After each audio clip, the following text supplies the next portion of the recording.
Dr. Li, it's such a great pleasure to run into you in Davos.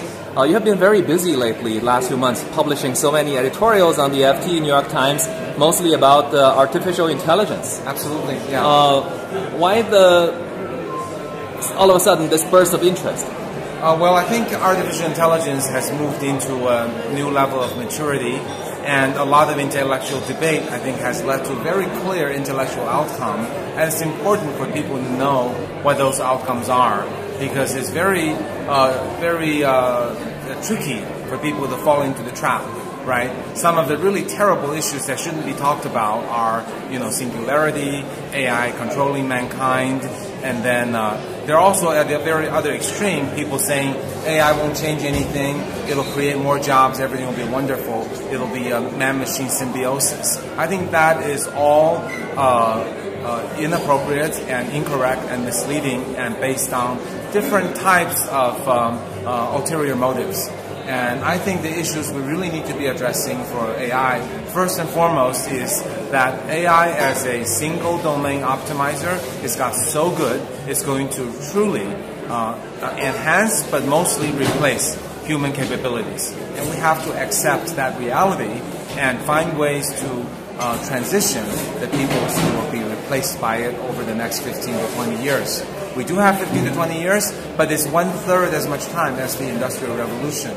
And AI, because AI is an optimizer, it does not replace the creativity, it has no emotion, it has no self-awareness, it has limited dexterity, but there are still plenty of jobs that we can go off and create.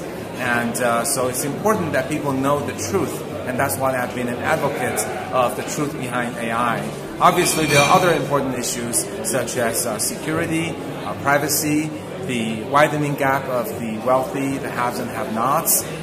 These are all issues worthy of discussion. There's issues of bias. But I think first and foremost is the rapid rise of AI and the displacement of human jobs. And even if you have a job that's partially replaced, some people say there are tasks that are replaced, not the whole job. But even if a task is replaced, in aggregate, it causes an effect on people's income, on people's feeling of contribution. And in aggregate, jobs will be lost if a percentage of tasks are lost. Speaking about extreme ideas, what do you think about Professor Harari's ideas? He gave several speeches in Davos this year. Yes, he did. One of them in particular, he said, we may be the last generation of humans as masters of this world.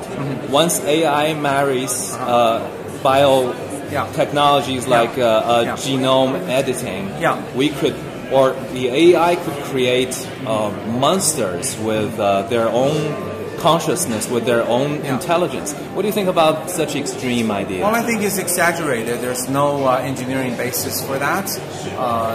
How you plug information into the brain is not well known.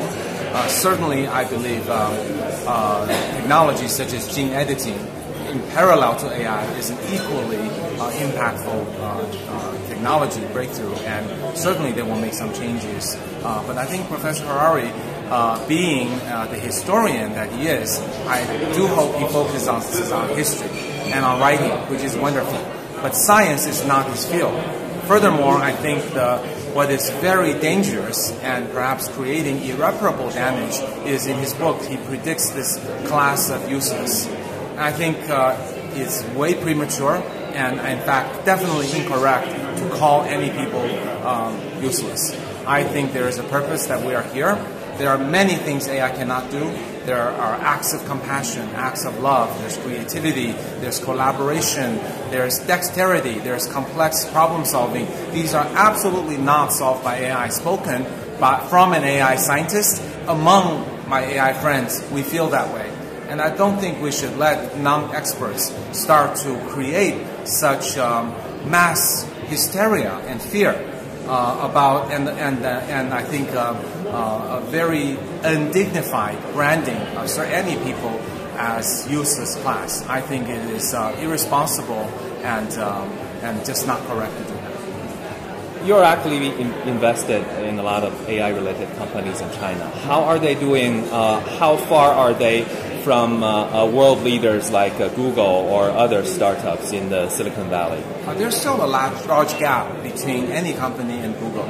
The companies we invest in, some of them have done very well, such as Face++ has done very well in terms of face recognition. They have in some tests beaten the likes of Google and Facebook, but by and large, I think Google leads the world. And Facebook, Microsoft, Baidu, Tencent, Alibaba are all very good. The startups have a chance because they will find a niche. And they will find a niche maybe in technology that others have not thought about, or maybe a niche in application. After all, the internet giants don't have enough leverage in non-internet domains. For example, banks, hospitals, cancer diagnosis, autonomous vehicles, they don't leverage an internet expertise. So while they have a lot of data and a lot of expertise in those areas, I think there are enough opportunities in other areas that we could do stuff in.